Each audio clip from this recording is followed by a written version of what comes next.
A long time ago, in a galaxy not so far away, a beloved entertainment powerhouse created stories that captivated countless imaginations, featuring larger than life characters that inspired generations of storytellers. Sadly, this empire of dreams would eventually fall, crumbling under the weight of its own hubris. In its place would rise a collection of pretenders and charlatans who conspired to blaspheme the once great magic kingdom and abandon all who sought to hear the tales of old. Only too late did these pretenders and hacks realize their folly and sought forgiveness for their transgressions, only for the public to answer them with the iconic proverb, "Get woke, go broke." Greetings, all you pop culture geeks and connoisseurs of cool. Welcome back to the channel that's saving the multiverse one hot take at a time. Well, I hate to say I told you so, but I'm gonna say it. I told you so. As if things aren't already bad enough at the House of Mouse, Disney finds itself desperate for a new audience and is finally rethinking its failed strategy of insulting fans and destroying franchises. But before I dive into that deep end, don't forget to hit the like and subscribe buttons to get more pop culture content just like this. After what can only be described as a decade of bad decisions, Disney has decided to do what we've all been demanding of them and create original content after years of hemorrhaging their audience, namely, young men. According to this article from Variety, Disney is facing a little bit of their own boy trouble as the studio seeks original IP to win back Generation Z.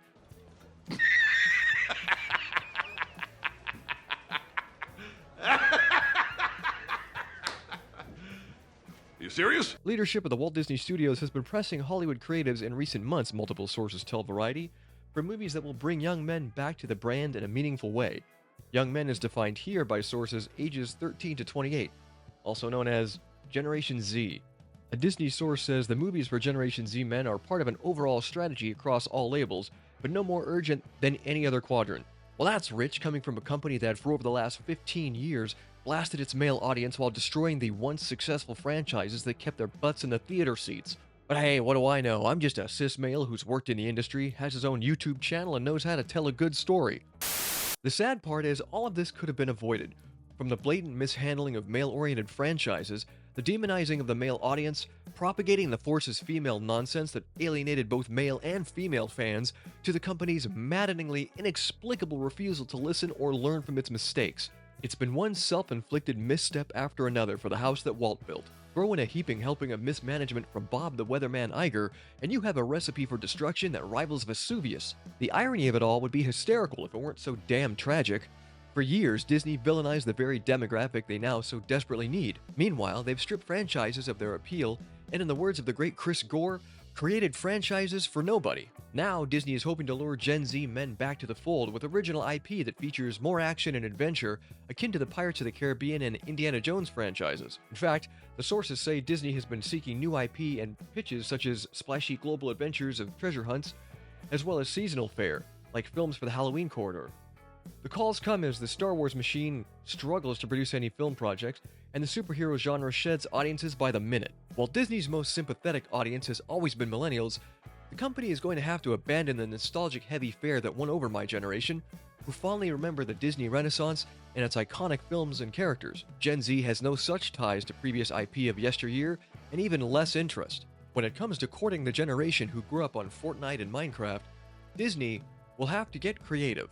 A rather tall order for a creatively bankrupt company far too comfortable with regurgitating remakes and reboots. Yes, the House of Mouse has some projects in the pipeline, but both of those are sequels, Avatar, Fire and Ash, and Zootopia 2. Not exactly the original content that could potentially win over Gen Z. Hey Disney, I've got the recipe for the secret sauce, a tried and true formula for creating good entertainment. Something your founder did so brilliantly. Now listen up, because I'm only going to say this once. Tell a good story. That makes sense to me.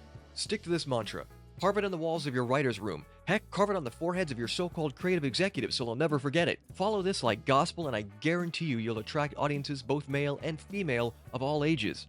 I like to say we're about to witness Disney return to classic storytelling and quality entertainment that based on the false promises and misfires over the last 15 years, I'll believe it when I see it. Let me know what you think of this developing Disney drama, and until next time, my fellow geeks, you keep it nerdy.